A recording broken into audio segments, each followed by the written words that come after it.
एक उकाड़ा का नकीब है, वो बड़े अच्छे अच्छे कलाम लिखता सी, लेकिन वो कोई पढ़े किसी ने नहीं। तो मैं पिछले दिनों च मुलाकात हुई तो मैं वो कुछ 4 मिसरे लैके ना तो मैं अपलोड करते ए जो 35,000 तुम वेखे है वो चढ़ गया।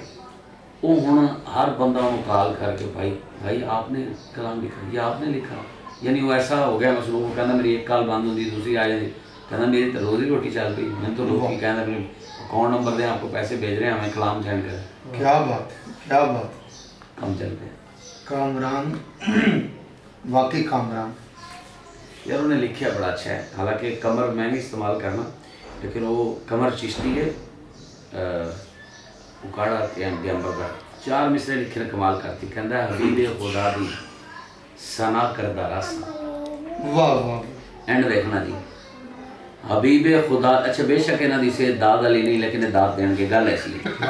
हबीबे खुदा दी सना करदा रसा, वाह क्या बात। आले नबी नाल वफा कर, वाह वाह वाह वाह। बहुत कमर जदों तक हयाती है मेरी मुहम्मद दी धी दा। वाह वाह वाह, क्या बात, क्या बात।